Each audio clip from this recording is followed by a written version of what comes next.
Morning, everybody. Thank you for joining the Hood Cleaning Mastermind group this morning. Today we're going to start off a little bit different. We have a few people on the call with us. There's myself, Kevin Bowen from Bomar Industrial Services, Andy from Mac Marketing, and Brendan from Brian Exhaust is on here. There's somebody else also, but I can't catch the audio. I don't really know what's going on. So we're going to start a little bit different today. We're going to create an agenda, or we created an agenda. Andy and myself kind of worked through this last week and trying to be a little bit more productive in our calls so that you guys get all a bit more content and useful information. And so we've kind of created a profile of what the person that we're going to be targeting here is looking like. And for the most part, everybody that's within this group are at some point of their business career within hood cleaning or thinking about going into hood cleaning. And so we're kind of targeting that person that's there. So we're thinking about somebody that is, either new in the business or has been in the business for about 10 years. They're starting their own business. They've got their own dreams. They want financial independence. They may have a lot of expertise in the industry. They may be really good at hood cleaning. A lot of hood cleaners have started with another company in the business doing the work before they've kind of branched off and gone on their own, but don't have a lot of the business acumen, the business resources on the back end to run their business and grow their business properly. Or maybe they do, and maybe it's the opposite. For me, I didn't know anything about hood cleaning when I started my business. I had a lot of the back-end business acumen though. So I was kind of the reverse of that. And so there's different variations of it. A lot of the stuff can be really overwhelming when we're thinking about it. The day-to-day operations that go into running the business, the hood cleaning business, because we're doing the work over all of our work for the most part is happening overnight. And then we've got the day-to-day that we're doing also. We've got a lot of different clients. We might be used to managing customers that's more like residential type customers where we're doing a consumer relationship to a business relationship. And now we're switching in our industry and we're really focused on a business to business type of relationship, which is different from our standard, business to consumer relationship. Lots of hours are being spent working on the business.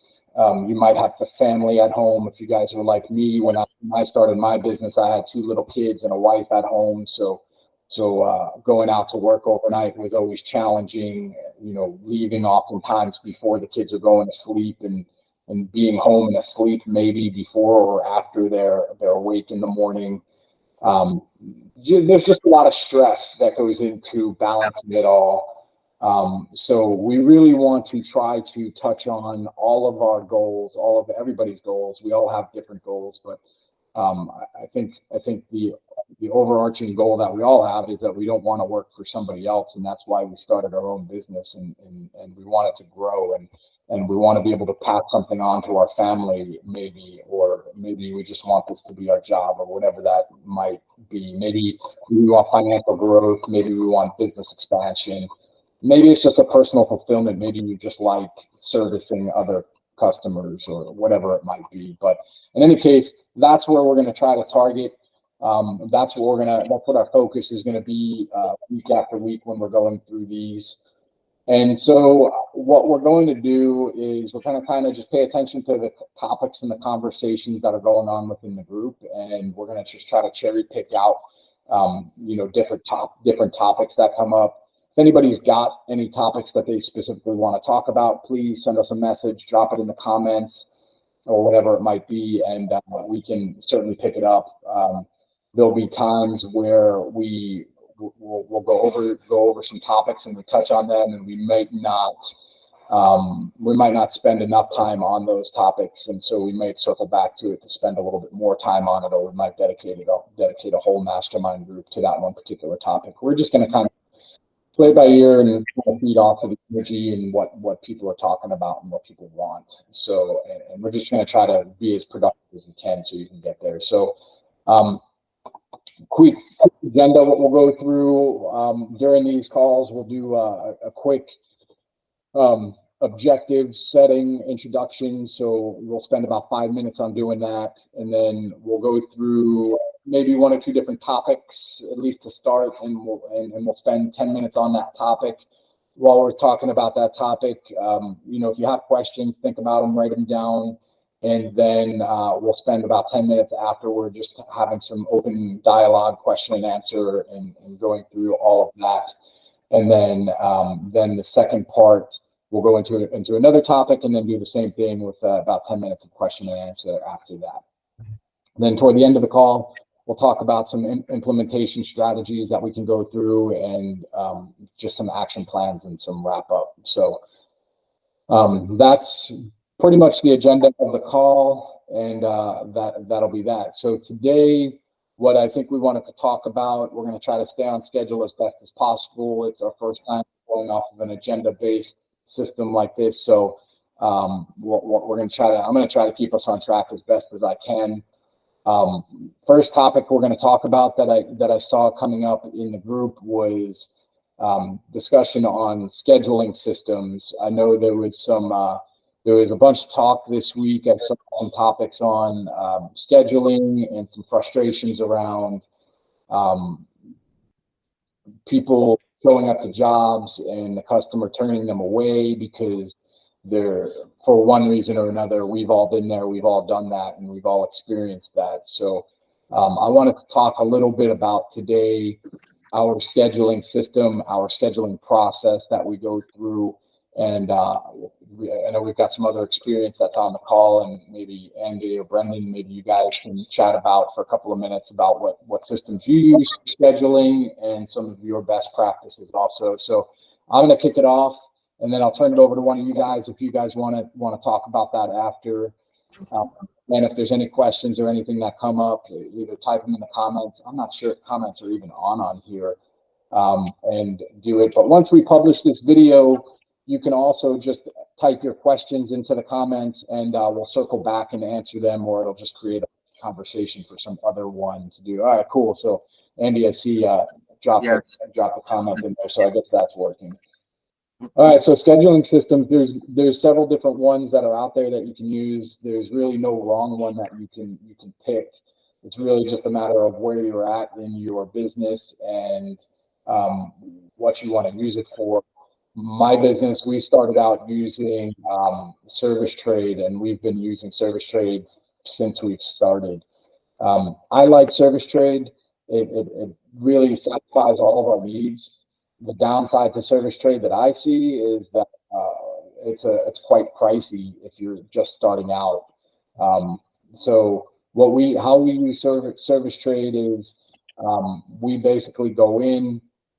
When we capture a customer, when we get a quote that we're going out for, we go out, we do the quote. When we come back, we take all of the customer's information, enter their customer's information into Service Trade, generate the quote, put all of their contact information in, and then we send them the quote.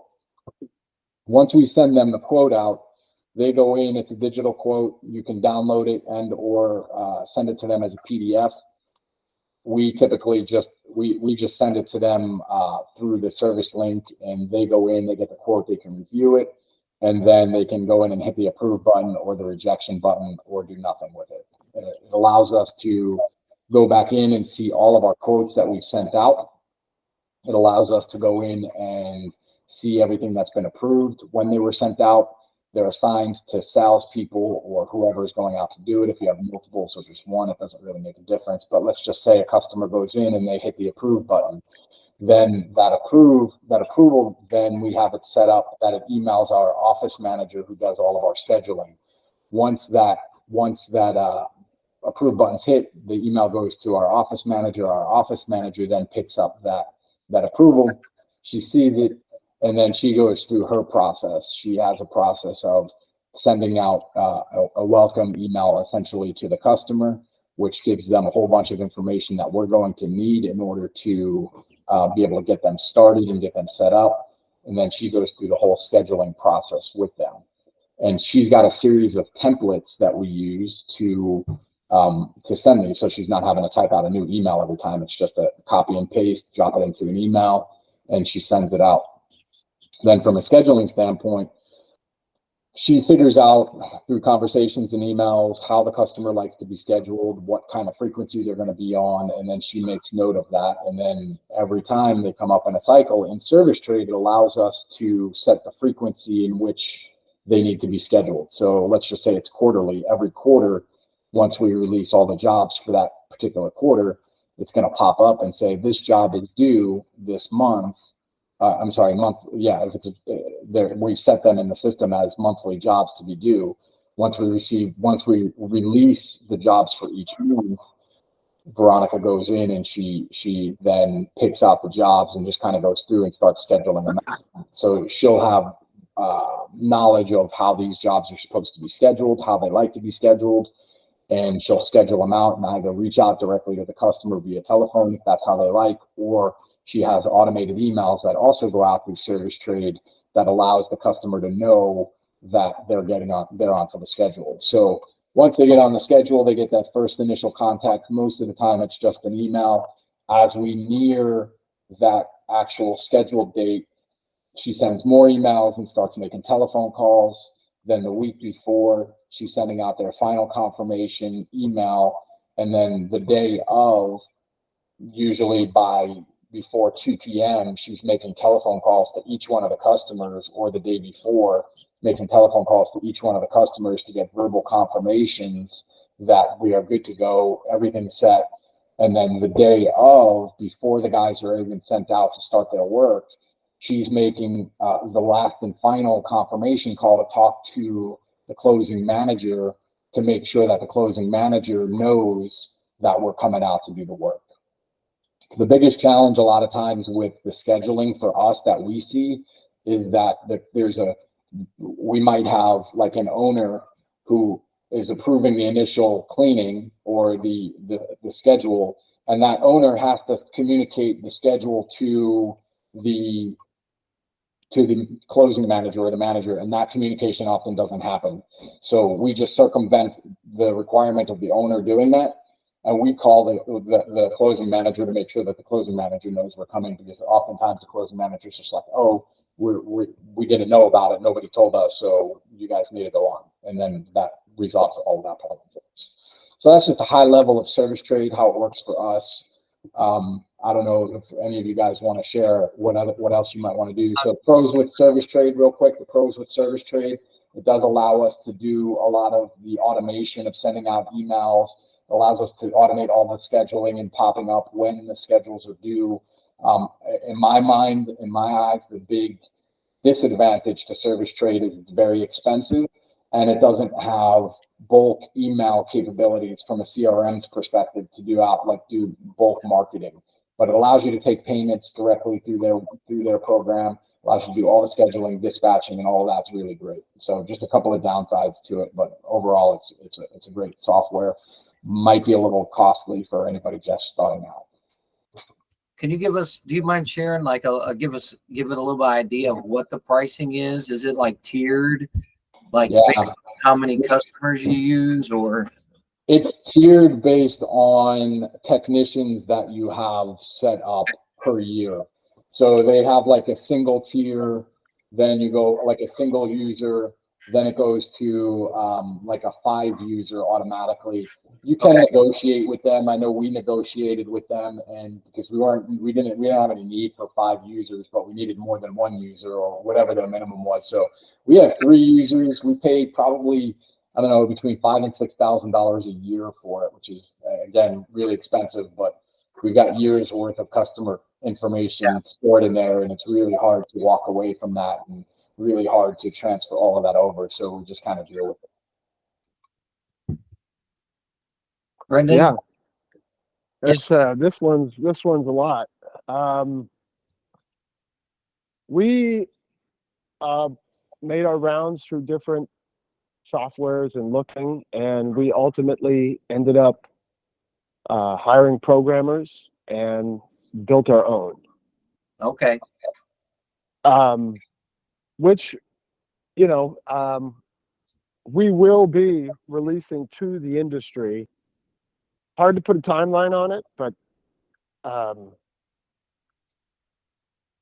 we know a lot of people are interested in one designed specifically for the hood cleaning industry.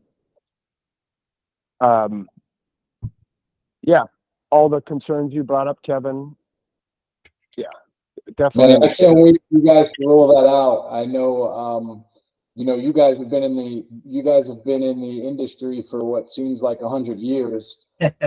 Long time. So I'm not surprised by any means that you guys are developing your own software. That's awesome. Yeah. I put a link Yeah, in the comments for Service Trade, and I also put a link in there for Jill's office. If somebody's looking for, virtual assistants or secretaries, somebody to field calls. But anyways, Brendan, what were you going to say? Yeah, the beauty of the time we're in, technology, the technology allows you to, you can have a salesman, you can have your scheduler in different states. Mm-hmm. As we do, our scheduling team, decided to move out of California, and luckily where we were in terms of our software development, not a problem. They moved to Florida and things have been just fine. So that's another advantage of, probably even Service Trade, all of them. Allows new guys, once they get over the owner operator phase and they're into the next phase and it's just too much and they have to bring in parties to help them, someone with scheduling or all these kinds of sales or marketing. The different softwares out there really help with that. I would definitely encourage companies to look into, software for sure. Good point. But scheduling, yeah, that's a real big can of worms. So I understand all those points. Our process starts 3 weeks out, similar to yours, Kevin. And it starts with emails and then ends up with calls, and then, the final day of, a lot of the times it's out of our scheduling hands, and we have our guys verify the day of, make phone calls, make sure when we do schedule, if we're scheduling with an owner, we try to get the operating manager at the time of service. Yeah. What's their contact? Because that's so key, because then you don't want to have your guys missing schedules or it's a bunch of wasted time. Anyways. I'm glad you brought that out, because a lot of times the owner and the person that you're dealing with, who's the decision maker who hired, the hood cleaner, is not the guy who's closing the restaurant the night that the technicians are coming to clean. And so making sure that both the owner and decision maker knows that you're coming, but also that there's somebody there, or that you've got a key or something, making sure that when you arrive, your guys are good to go. That's a critical communication link. Another thing that we push is keys and codes. We try to get the keys and the codes to the restaurant, even to the point of, us providing a free lockbox. And that's a great point. Yeah, because we really try to group jobs in certain areas and just make it as seamless as possible. And if you can get the keys and the codes to the restaurant, it usually doesn't happen on the first service, but as you develop a relationship with the restaurant, then they we'll work with you more. And once you have the keys and codes, it's really beneficial Yeah. to the companies. Yeah. That's awesome. Thanks, Brendan. Appreciate your input. Yes. Andy, what about Yeah. you? Do you have any, you mentioned Jill's office.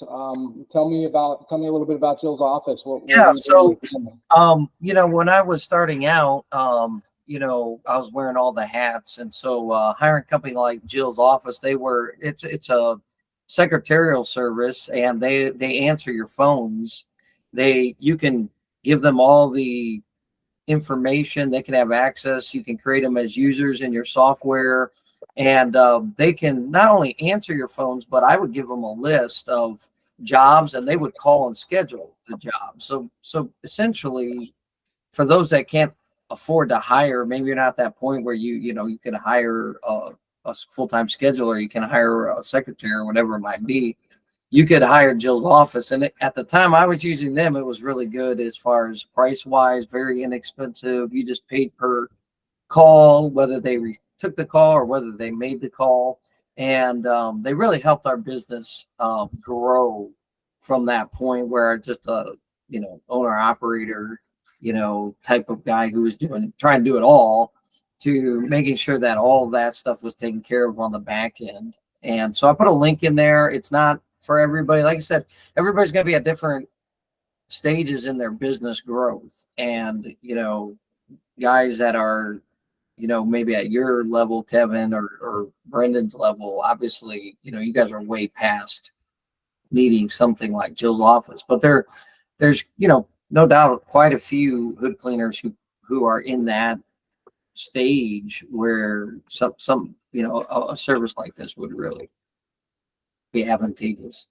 Man, I think back to when I was starting out, and again, the point of wearing all the hats, right? Like I was going out doing the hood cleaning with some of my guys that I had hired. Then I was going during the day and knocking on restaurant doors to try to get them. I was making the telephone calls, answering the phone calls that were coming in. Granted, there wasn't a lot, but when you're trying to sleep so you can get some rest to be able to go back out at night to do it, it's having somebody to just answer the telephone call would have been a huge benefit. I wish I knew about that then. Yes. So you can do that, and without actually having to hire somebody full time to be there and worrying about any of that, and they just answer the call and you get charged when a call comes in. Or you can have them call and do your confirmation calls. So instead of you making the telephone calls to them, to your customers, your calling service is making the calls, and you can continue to get some more rest and be rested for the night, or spend time with your family, or whatever it is. So the beauty of leverage.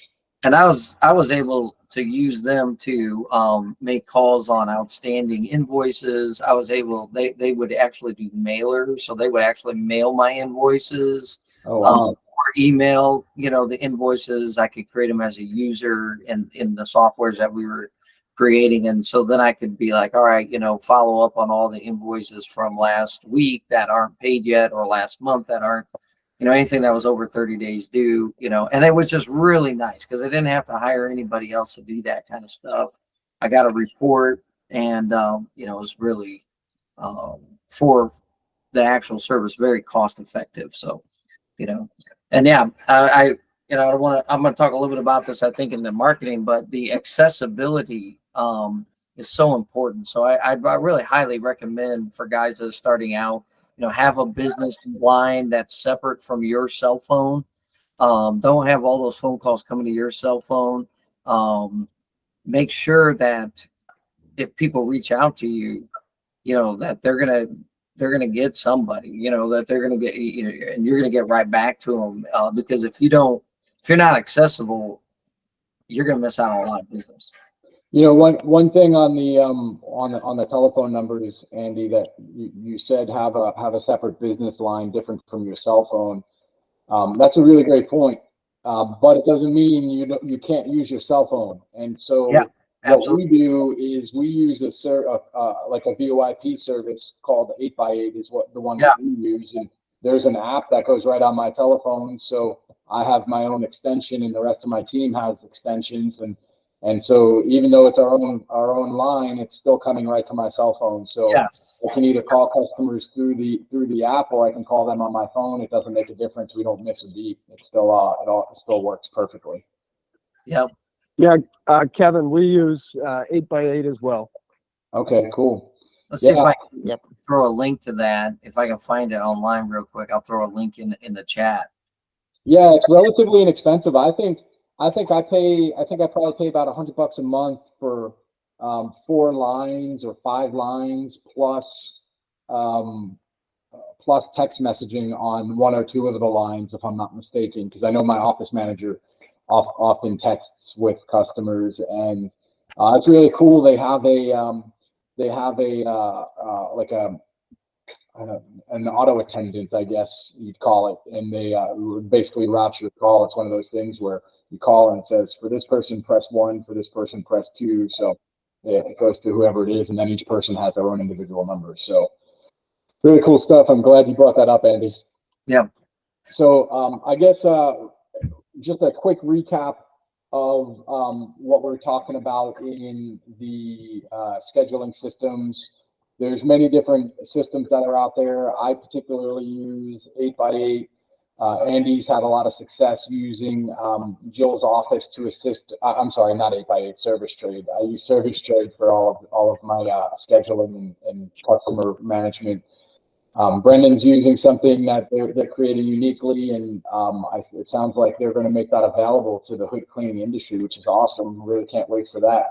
And then Andy's used Jill's office, which is an answering service. All of those things are going to be in the comments. I know Andy put some links in there for that, so check those things out. I think just some best practices that we kind of touched on. It's really important that at very least to get a main contact of the person that's on site that your team is going to be interacting with when they show up. Closing manager, whoever it might be, not somebody that's off site, that's never going to be there when the team shows up. Get a telephone number directly for them, not the location telephone number, but maybe a direct line to them, because I know that's really important. Confirm with the closing manager the day of. And for me, my techs have all that information in there, in the job information when they're on their way. They also make telephone calls to the customer or the closing point of contact so that they know they're on their way. Obviously, if there's somebody that we're meeting there, obviously, if there's keys and alarm codes, which is the best practice also, and we're not reliant on anybody waiting for us, that's even easier. No telephone calls need to be made, just letting them know that we're going to be there. But all really great points. Thanks, guys, for all of your input. So the next section that we're going to go on to is talking a bit about marketing. That's always a really big topic. And for me, this is something that I've been working a lot on for my business. And I know Andy is here, and Andy has been helping my business a lot with that marketing aspect of it. And so one of the first things that we're doing is, so we have obviously an online presence through Google and pretty large online presence, but we also have a pretty big social media presence also through Instagram, Facebook, and a little bit on TikTok. Not consistent enough on our posting and whatnot, but we have a big enough presence where that when people start Google searching us, we show up in all these different sites on the search engines. So it's organic search helps us out a lot with a lot of that stuff, and validates the work that we're doing by seeing all of the stuff that's out there. One of the things that we've always struggled with, though, is getting customer reviews. Not for not trying, not for not delivering good work. It's for whatever reason we have a hard time getting them, and we have only a small amount. And so when I was talking with Andy about that stuff, and Andy's like, well, hey, I think I have something that might be able to help you out. And so we started talking about it, and we started implementing some things in this back end dashboard that automates a lot of that stuff for us. And we've already, since we started doing that a few weeks back, we've already got 2 more reviews. And that's more reviews than we probably had in the last 2 years total. So we're talking about a few weeks worth of time, and we've got 2 5-star reviews that came in. So I think there's a lot to be said with that. And so kind of a little bit, I'm sure Andy's going to kind of take over a lot of this, but I just wanted to kind of give a background on what it looks like from my end. So what happens is when we go in and we do go through and do our invoicing, the invoice goes into this back end dashboard called Go High Level, and then from there it automatically sends out an email and text message to the customer, telling the customer or asking the customer to go on and leave us a review. And then it follows up if the customer opens that email or clicks on the link in the text message but doesn't take any action, then it goes and sends them another email in another few days. And it's all set up to automatically, all of that stuff to automatically happen.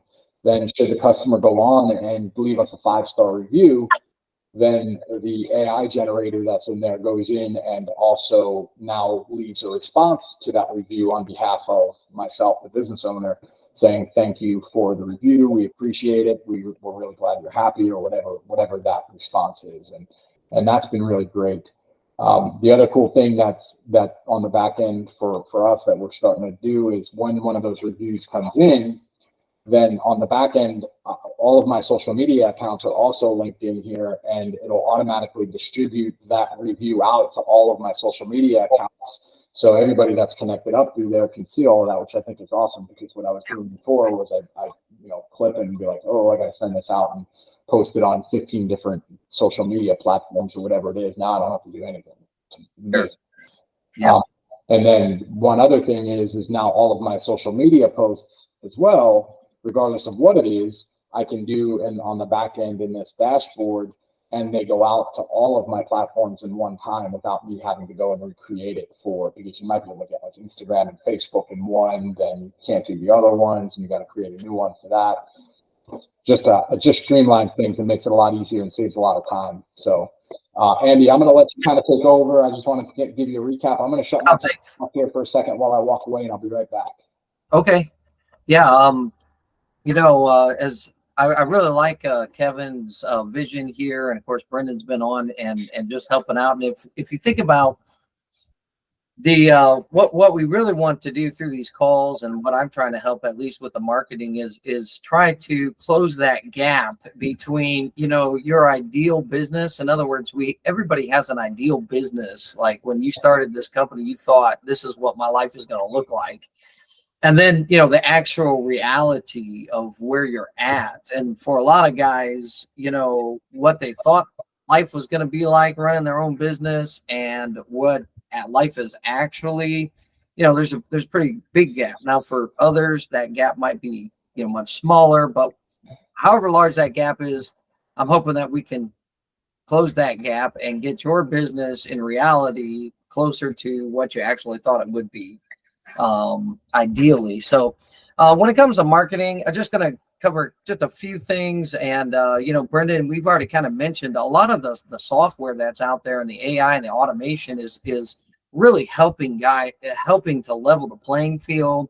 And it's also bringing the cost down. It's very cost effective, which is really good news, because especially when you're starting out, I know that, money can be really tight.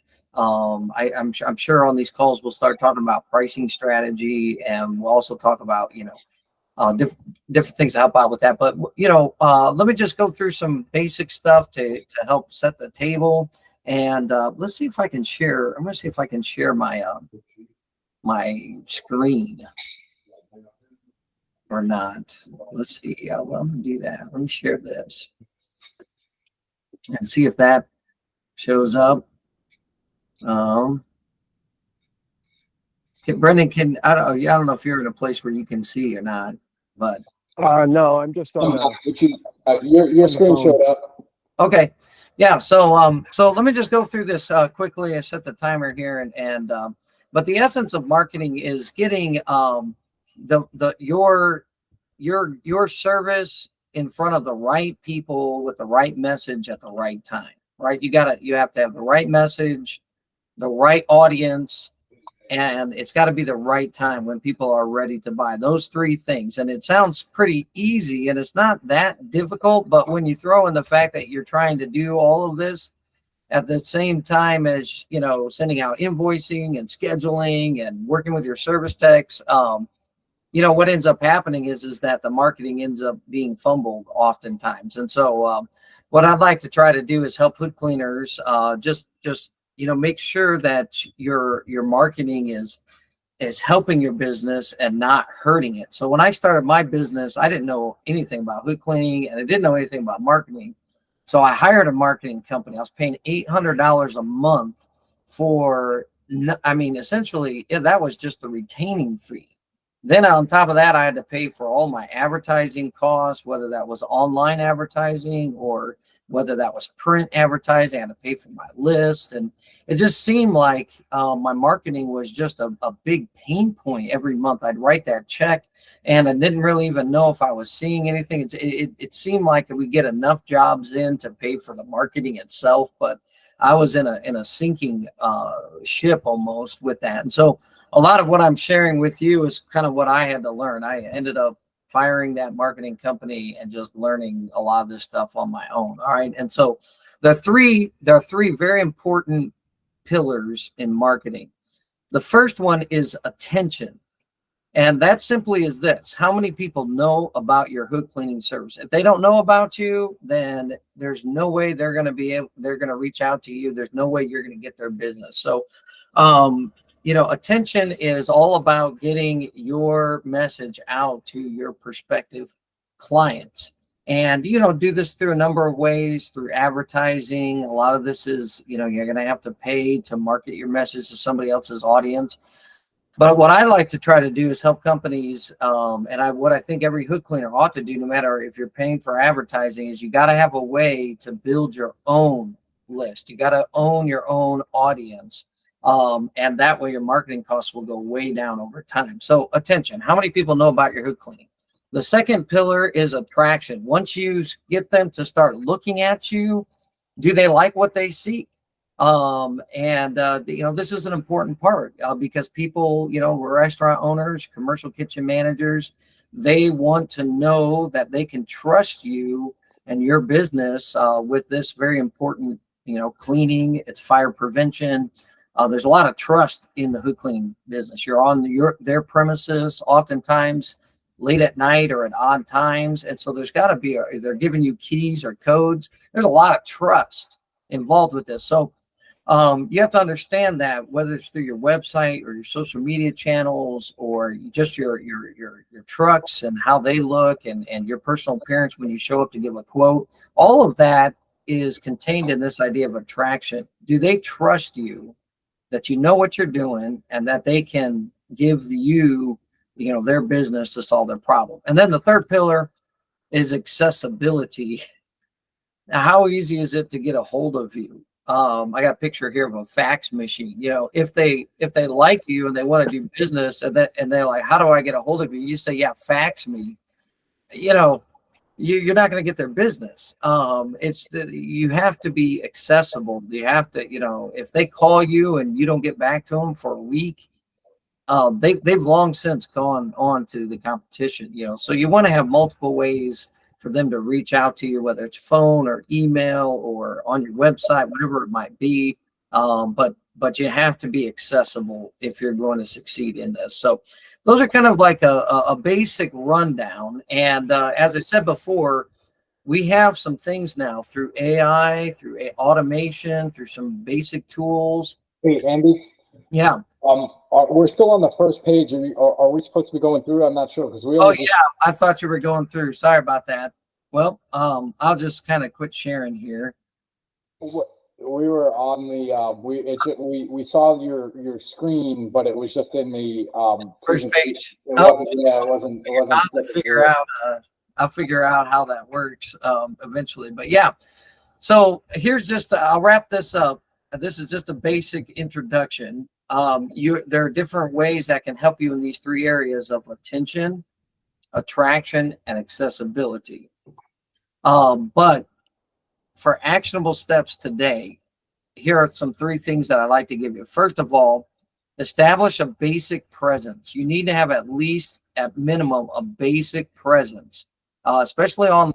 You can do this through a Google business profile, a simple website, doesn't have to be expensive, but just something basic, Facebook page, but have at least a basic presence. That's like having a booth at the market, if you would. You have to have a presence there. Then step 2, I would say, is create a simple system for collecting and storing information. So if you're paying for this advertisement, but you have no way of collecting information and storing that. When I first started out, I was just writing phone numbers down on pieces of paper, and then they were getting lost. And that information was so valuable. And I look back, and there were jobs that I lost or slipped, went through the cracks because I lost a piece of paper that had an email address on it or a phone number or whatever. And so you need to have a way of collecting and storing that information in such a way that it doesn't get lost, because that stuff is golden. And then I would say to you, the third thing would be, don't spend money.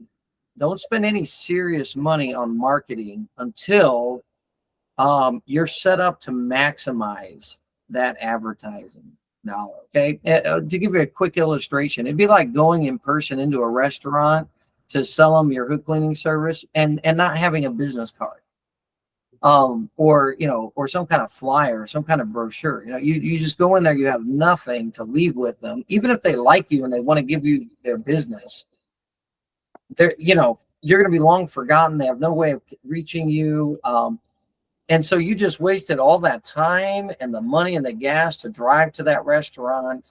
And you weren't set up to maximize that. So that's just a simple illustration. All right. But I think there's more to it. We talked about phone numbers, having accessibility, having some kind of system set up in place. Guys will be out there and they'll be like, well, I'm just going to start advertising on Facebook, and then they'll drop a whole bunch of money on Facebook advertisement. It won't work because they're not set up to maximize it. And then they come away saying, well, Facebook doesn't work, or Google search ads don't work. Well, you're going to drop some serious change. You better make sure that you're set up to maximize that advertisement. I'm hoping that makes sense. So before, I would just say to guys, man, make sure that you get set up with the basics before you start dropping some serious money. Even if it's direct mailers, you're going to want, QR codes on there. You're going to want you're going to want your website. You're going to want ways for, if somebody calls that phone number, to make sure that it's coming in. So I'm going to wrap that up for right now, and we can just, take some questions. Hopefully I didn't do too much. Thanks, Andy. Appreciate that. Yeah. I mean, Brendan, did you guys want to, do you want to chime in and maybe add to, or? The underlying principle is outflow equals inflow. So marketing is extremely important. And I would definitely encourage people to get a marketing company and follow all the steps that were just stated. Very important. And all avenues. Yeah. Within reason, as you can afford them. If you don't market, your business dies. Mm-hmm. Some people are in a localized market where it's all word of mouth, but all that stuff's extremely important. Yeah. I think that's all really great stuff. And so what, from a marketing standpoint, right? Like, I'm thinking about, like, who is the person that really needs this help the most right off the bat. And I'm thinking about the hood cleaning company that's just starting out, right? You're like, hey, I gotta get my name out there, and I gotta get started. What do I do? I don't have a lot of money.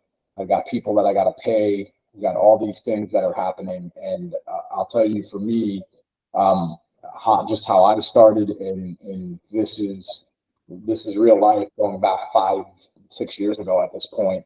but I went and made a flyer up, like just talking about my business that I created. And I put some useful information, and I really leaned on coming from a place of contribution, right? Giving, like educating, like Yeah. going in, like I'm not going into these restaurants to introduce myself, and I'm not trying to sell myself yet on the quality of work that I can do, because I really have no background to do it, but I have a lot of knowledge because I've been studying a lot and I know a Yeah. lot, right? So I'm coming from a place of contribution in the sense of I'm going to educate the customers. So I'm not trying to make a hard sell here. I'm going in, I'm creating a flyer that educates the customer on what they need to be doing with their exhaust system and why it's important. And I'm letting them know that, hey, hang on to this. Here's the cleaning frequency that, or the inspection frequency by which NFPA 96 follows the guidelines. And if you ever need any help, I'm the one that you should be calling, and we're your neighbor right down the block here. So what I used to do, I created this flyer, really cheap, inexpensive, went on my computer, used basics to do it. I think Publisher is where I created it initially, or like the Google Sheets version of Publisher or whatever it was, or Google Slides. Then I printed it out. I think I went to the local Office Depot and just ran, I don't know, 100 copies of it in color, and it cost me $20 or something like that. Nothing crazy. And then I went and started visiting the restaurants that I frequented the most before I started my business, because then we already knew each other, right? Like we're going there all the time. We know the type of food they want. And personally, I want to be cleaning the places where I'm coming to eat. And so those are the easiest ones for me, and that's where I started. And it didn't cost me a lot to go and advertise to them. And while I was working on that, I was also now trying to figure out the least expensive way for me to create a website and start creating some online presence for myself. And if nothing else, going online and creating some social media accounts with my business information, because it's the cheapest way to do it. It doesn't cost you anything to go online and create an Instagram profile, and it doesn't cost you anything to create a Facebook profile. Those are the easiest ways to do it. And they also will show up in search engines when people type in your name or whatever the case might be. And you might not have a website, but you've got all of this information validated through social media. Yeah. So just some tips there from my own personal. Yeah. And as we continue with these sessions, we're going to have I'm going to have a free course on how to get started for free. What are things that you can do, just as Kevin just mentioned, and how to do those. We're trying to have some options, some very affordable options, if you want to take the next step and hire a company, or at least get set up with some of the software that can really automate different things for you. Of course, the bigger and the larger the company is, the more advanced you could go with that. But I grew my company through Google. YouTube. I grew my company specifically through YouTube, and it was all stuff that I did on my own. Really, of course, that eventually went to the search engines. It helped my Google rankings and so forth. And so it was just a lot of trial and error, though. So hopefully we can get that learning curve much shorter for hood cleaners out there, using our experience and some of the things that we've, learned, and some of the failures too. That's awesome. Yeah, there's definitely a lot of free options. That's for sure. For sure. Yeah. Yeah, you had some great ideas last time, Kevin. Door hangers is a fantastic idea. Yep. If you're servicing a restaurant, just walk down the block and hang a couple door hangers. Yep. Yeah, especially when you were starting out. Like I would like when I was getting started, I was trying to find my first leads, right? And so I wouldn't want to sit there and babysit my guys all the time. I had 2 guys that were out there. I wouldn't want to sit there and babysit them the whole time. So I'd have a bunch of flyers, and I'd be like, I'm gonna go down the block. I'm gonna walk down the block 15 minutes in the middle of the night. No big deal. And I'm just gonna go drop some flyers on people's doors or stuff them in the door or whatever. and give them some time by themselves to see how they can operate by themselves without me looking over their shoulder the whole time. And then, so I was kind of, you know, killing two birds with one stone, if you will, and getting some marketing done, and it worked out. It worked out well. But Yeah. well, just to kind of wrap up, so I'm going to cut just to recap a few quick things here before we get going, because we're getting close to the time. So we talked a little bit about scheduling options and things like that.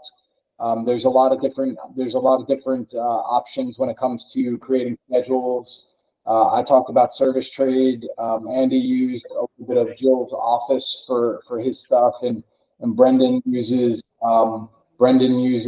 his own proprietary stuff, which is exciting. They're going to be coming out with that. I can't wait for that. But I think before you make your final decision on what you're going to actually use, if nothing else, if you haven't made a decision yet, just start taking notes and getting everything logged in. And, you know, Google Sheets is a great resource if you just need to put in customer information and frequencies in a spreadsheet, because you can take those spreadsheets when you decide on which program you're actually going to use, and create a CVS file or CVV file, whatever it's called, something like that. And you could just upload it right to whatever program you're using with all of the information. So just compile all of that information, and that Google Sheet file, I would say, also would be a good tool to use for your marketing as well. Andy was talking about collecting the data. Google Sheets is a fantastic place. If you haven't got any sort of CRM, which again, don't rush out into buying a CRM or paying for a CRM. I wouldn't recommend doing that.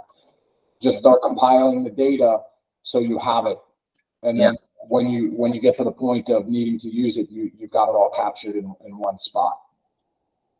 Make telephone calls for your schedules to follow up, confirm, get direct numbers to whoever it is that's going to be on site when your guys are going to show up to do the work, so that your guys have it and you have it. Before you make long distance trips, make a telephone call, speak to somebody. Don't just leave a message and get no response. Speak to somebody before you're making any sorts of long distance trips, to confirm that somebody's going to actually be there. You have a direct number for somebody if you don't have key and alarm code access. And then back to marketing, to Andy's point, presence, start making your presence known. You can do that really easily. You can use social media. You can go on GoDaddy and spend, I don't know what it is, like $20 or something like that a month. Get Website Builder and start creating your own stuff. It doesn't have to be perfect. Something is better than nothing. Yes. Yep. Absolutely. So, all right. Well, Andy, Brendan, I really appreciate you guys joining the call. I hope this information is useful to some of the people watching it, and we'll circle back. I think I don't know. I think we talked about it a little bit more. I think every other week is probably going to be a good cadence to do these calls. Yeah. And we'll kind of go through. If anybody watching the video, you know, has anything they want to know more about, you know, drop it in the comments, so that we can build on topics around that. And if anybody wants to join the call and share their experiences on something that they love, or tools or products that they use, you know, send me a message, and let's see if we can work it out, and, you know, help the hook cleaning industry flourish, and people be successful here. There's plenty of business for all of us to go around. Yes. Yep. So, all right, guys. Well, have a great week. yeah, good talking with you guys again. Brendan, good to talk with you, and Kevin. So, yeah. All right. All right. All right. Talk to you Bye. soon. Yep. All right. Bye. Bye.